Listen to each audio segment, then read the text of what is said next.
Chico and the Challenging Tree. Written and read by Lisi. Illustrated by Brent David. Our story begins with a bird in the sky. He flew on down to see this furry little guy.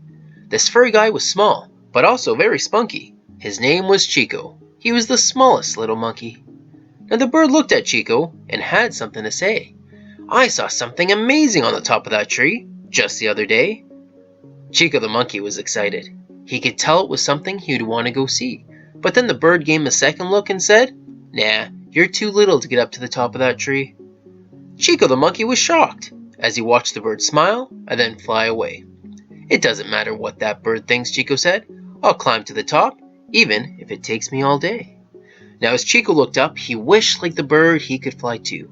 But seeing how Chico couldn't, he started to climb because that's what monkeys do.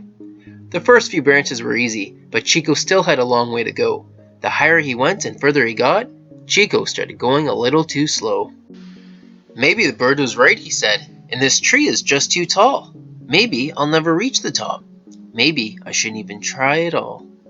All of a sudden, through the whistling winds, a little voice saying, "You can do it," he could hear.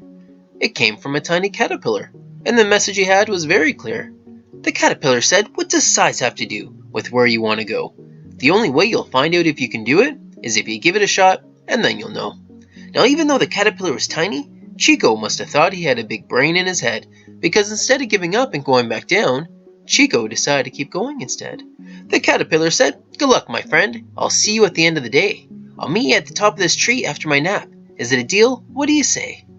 Chico nodded his head with a big smile and said, "I'll do my best not to stop," even though he had no idea how this tiny caterpillar would make his own way to the top. You see, Chico had his goals very high, and from where he stood seemed very hard to reach. He knew it'd be tough getting there, and definitely no day at the beach. A slithering snake hissed at Chico for his efforts to make it to the top. "You might as well give up now," he said. "There's no shame in having to stop." But Chico really wanted to make it and said, "I'm going to continue anyway." "It doesn't matter what that snake thinks," Chico said. "I'll climb to the top, even if it takes me all day." As Chico passed the next few branches, a chimpanzee passed by with also something to say. "You're crazy if you think you're going to get to the top," he said. "I'm so much bigger, I only made it halfway." "Could you see what was on top of the tree?" Chico asked. "Was this spectacular and worth the height?" "No," said the chimp, "it was too hard to see, and still way out of sight. If you're smart like me, you'll head back down, and not waste your time. You don't even know what's up that tree. It might not be worth the climb." Chico said, "Well, that's you, you're not me, and it's too bad you couldn't make it all the way." "It doesn't matter what that chimp thinks," Chico said. "I'll climb to the top, even if it takes me all day."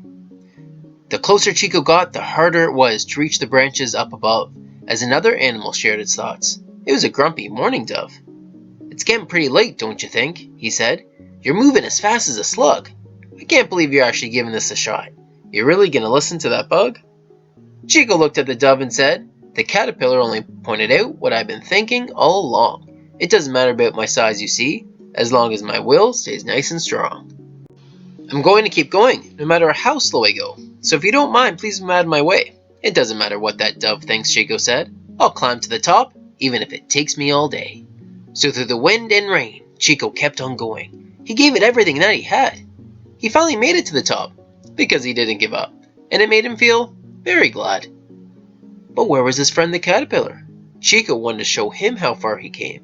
If not for his words of wisdom, Chico's ending would not have been the same. So Chico was about to head back down to get his new friend, to bring him up so the victory they can share.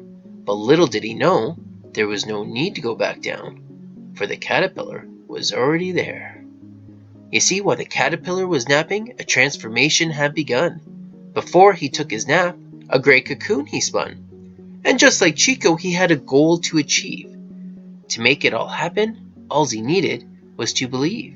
Now, even though that caterpillar was small and that tree was extremely high, it didn't stop the caterpillar for a second from turning into a butterfly. Chico thanked the butterfly for his advice in teaching him that not giving up was the key. They sat together and enjoyed the sight.